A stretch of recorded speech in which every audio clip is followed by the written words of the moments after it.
Kia ora. Here's the 2025 wrap up video. So, I'm going to talk about all of the books I read, excluding a few library books, a few books that I don't have on me, and also most of the manga that I read. But we'll start in chronological order of what I read with Sonnets by William Shakespeare. And Sonnets was it was interesting. I need to reread it, but they were good poems.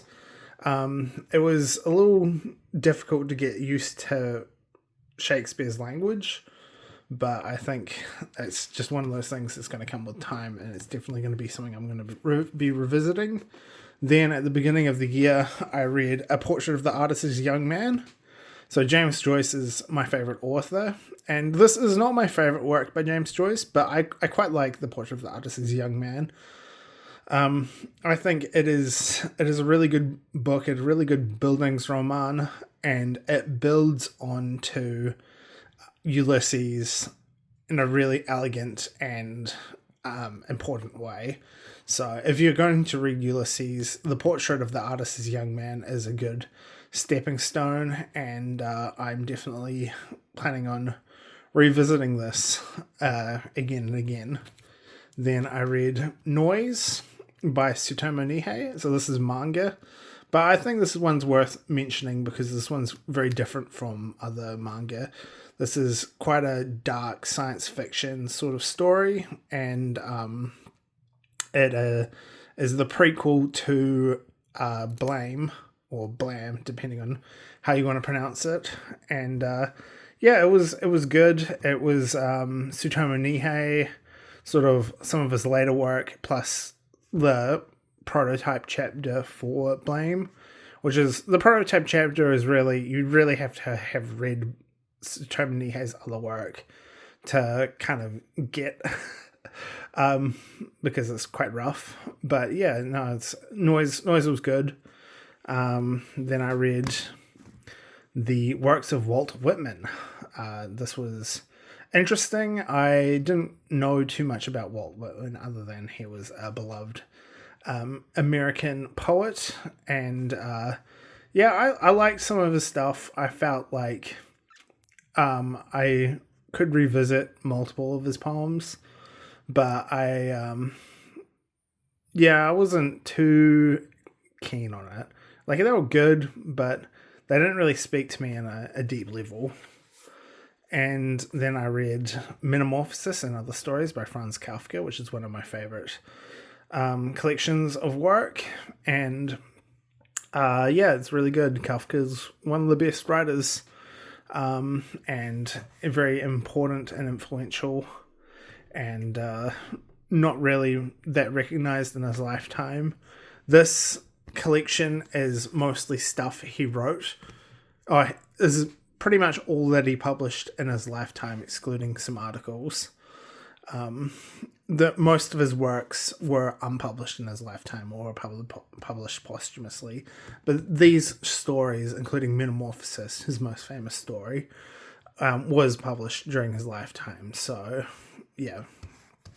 And then I read A Night on the Galactic Railway, which is a Japanese children's story adapted into a manga form.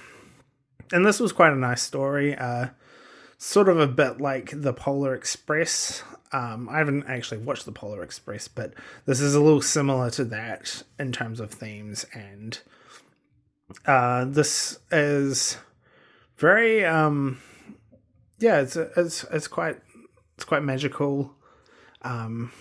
It's quite poetic at times. It's very, I'm struggling with words here. It was a good story, and I'm glad I read it, and I'll probably read it again because it was quite quick to read. Then I read Italo Calvino, The Written World and the Unwritten World. So this is a collection of non-fiction writing by Italo Calvino, and it was good. It ranged widely from science to literature to the state of the Italian language. Italo Calvino being an Italian writer. And these were mostly essays that he had written and articles that he had written for publication. So it was quite varied. Some of them were quite specific to Italian and the time that he was writing, but it was a good collection of writing. And Italo Calvino is a very, very good writer and deserves to be read more. And then more books. I read Faust Part 1. I still have not read Faust Part 2, but I think 2016 is the year of reading Faust Part 2. But I reread Faust Part 1 just because I kind of wanted to remember how it went. And yeah, it's good. I mean, it's obviously, this is a work that would be amazing in the original German, if I could read German, but it's still very good in translation. Very similar to Dante Inferno, which is, again, would be amazing in Italian if I could read it. But the Robin Kirkpatrick translation, which is this translation, is very good. And I quite like Dante's writing. And then I also, sort of on the old ancient epics, I read Beowulf, a verse translation. So yeah, this is just another story that I read. And Old English. And then I read Jorge Luis Borges, Labyrinths, which is a collection of writing that he wrote from his various story collections. So these are just short stories, and this contains a lot of the most famous ones from fictions or fictiones and Aleph, and some of the other later works. Is mostly this one has Aleph and fictiones. It's most of those famous stories plus a few other ones, and then there's some essays at the end. Very good, very good. Borges is one of the all-time writers. And then I read Evangeline Walton's The Prince of Annwn. I believe that's how you pronounce it. I believe that W is a U sound. So, Prince of Annwn. This was quite good. The first branch of the Mabinogion. So this is a retelling of the Mabinogion, which is the Welsh epic, folktale epic that is rendered into coherent plot, because the epic was very, very disjointed, and this tries to piece together one part of the Mabinogion into a coherent fantasy story. Although it is coherent, but it is still some very strange, out of pocket stuff happens in it, but it was quite good. It was quite good. Then I read Michael Moorcock, The Oak and the Ram, and this was the first Moorcock I read. It was decent. I think this is the second in a trilogy, which wasn't even the first trilogy with the character. So it was sort of kind of out of place chronologically, but it was still pretty good. I will probably read more Michael Moorcock, but I'm not kind of hankering for more of his stuff. And then a recent Nobel Prize winner, Han Kang. I need to actually check how it's pronounced, but she won the Nobel Prize not this year but last year. It says 2004, and this is a story about a lady who goes back to her friend's house in the countryside, and after her friend cuts her hand open in a workshop accident, and then she goes to the countryside on the request of her friend to feed the birds and give them water, or else they will die. But this definitely deviates into a very surreal and psychological look at past trauma, both generational and historical and personal, and sets it against kind of like a bleak winter landscape. It's very interesting. It's a very good book, but I was not ready for how psychologically like intense this book was. It was very intense, but very good. And then I read The Book of Disquiet by Fernando Pessoa. So this was my favorite read, not reread, but just read of this year. Pessoa, he introduced modernism to Portugal and is considered a modernist. He's not that well recognized outside of Portuguese, but I believe he's gaining recognition in it. This was a very good work. So essentially this is a story, or it's essentially sort of like a journal or kind of biography of this man, Bernardo Soares, who is the fictionalized author of this work. And Soares is an assistant bookkeeper in Lisbon, and he ponders about dreams and the mundanity of life and thinks about his place in life, and it gets quite metaphysical but also very grounded in like the mundanities of his life. And Soares is what Fernando Pessoa calls a heteronym, which is sort of like a pseudonym, except it is a piece of Pessoa's personality, but kind of distinct literary entity from that. And Fernando Pessoa considered Soares as a semi-heteronym. So a lot of the personality traits of Soares is the actual personality traits of Pessoa, which is very different from Pessoa's other heteronyms, which mostly wrote poetry. And yeah, it was very good. It was very good. It was very introspective, and took me into my own head and made me think about my own life. This was definitely the book that I read this year that impacted me the most. And I already want to revisit it, so I'll be going back to this book again and again, and it's one of my new favorites. Then I read Ecce Homo by Friedrich Nietzsche. This was the last thing that Nietzsche published before his mental breakdown, and it's kind of like a philosophical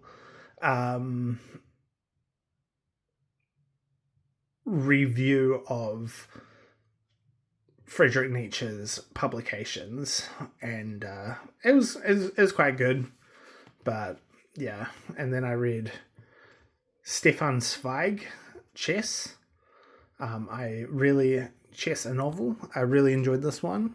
I thought it was very good, and I want to read more Zweig because I very much enjoyed Chess, and I would like to revisit this novel maybe in a few years' time. It's more like a novella, but it was quite good. And then I did my regular reread of James Joyce's Finnegan's Wake, which is my favorite book of all time. This book is very hard to describe because it is, to use a Latin word, sui generis, which means it is of its own genre, and there is literally nothing like it.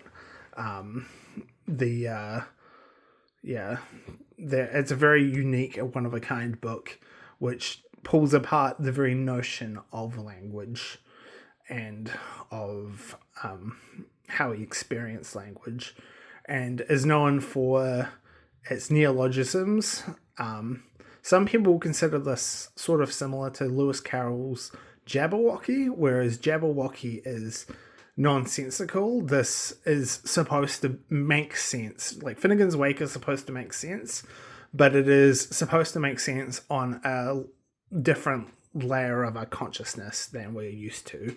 And it is a book that you have to revisit again and again and read out loud and listen to audio versions of this and listen to other people reading it to really understand it. And trying to explain why is like sort of difficult to articulate, because this really plays on the intersection of language. But yeah, it's a very good book, and it's my favorite, and it is the reason why I consider James Joyce one of the all-time greats of literature.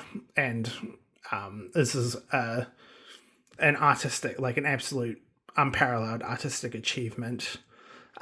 Ulysses is also very good, but I'll talk about Ulysses when, not this time because I didn't read it this year, but next time it comes out on my channel. So yeah. And then I read Republic by Plato. Yeah, I thought Republic was fine. It was, I felt like I kind of lost track of what Socrates was saying in this novel, or Plato saying through Socrates as a character. Like he was analyzing justice and the ideal society, and there were quite a lot of like important Western philosophical ideas in this novel, but or in this dialogue, but I probably will revisit it and try to piece together it a bit more. But I felt like it's simultaneously a bit complicated and also quite simple. It definitely plays with, like, it pulls apart ideas and analyze, like, changes how you think. But yeah, it's I should revisit Plato and read some more of his stuff, but I'm not kind of chomping at the bit to read more Plato. And then I read selected poems by T.S. Eliot, including The Wasteland. These are good sort of coffee break poems. They're not that long. You can kind of read them in the space of a coffee break or in the space of an afternoon. And they're good poems. I mean, T.S. Eliot is like a renowned poet, but I felt this was more sort of like a kind of like a background content book for me. And then I read The Flowers of Evil. This is a translation. So La Fleur de Mal is the original French, and this is a translation of that. And this was very good. This was a good translation.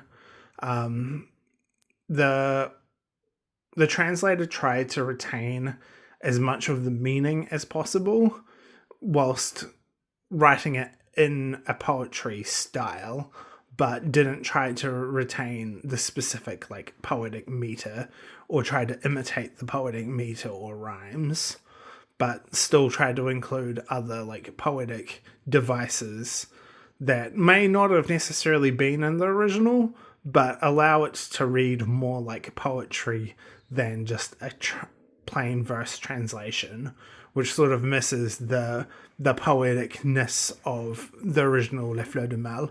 And this is quite accurate in terms of literal meaning, where outside of a few sort of idioms in French that don't really make sense in English, it mostly retains an accurate meaning of what the French was saying, and also it retains the grammar and the punctuation of the original. So if there was a comma at a particular point or a semicolon, then in the English translation there will be a comma and a semicolon at those points. And then lastly, I read Selected Cantos of Ezra Pound. This was fine. I think it was good kind of background reading, very fragmented, very modernist style. I just wanted to check out some of Ezra Pound's writing because I sort of wanted to read it on a whim. And I'm glad I did, but I probably won't be looking to read the whole of the Cantos because it is very long and it's good, but like I have other better things to read. And I think it's all right. It's all right. I'm glad I read it though. And that's basically all I read. There are some other things. I read Agua Viva by Clarice Lispector, but I do not have that on me, so I will not be talking about it too much in detail. But yeah, that's quite a lot of books actually. Now I'm looking at it, and I also half finished several books, and I'm in the process of reading other books, and I also read manga, but we can talk about that at a later time. Anyway, I think I'll end it here because this video is getting quite long, and I'll see you in the next video. Cheers.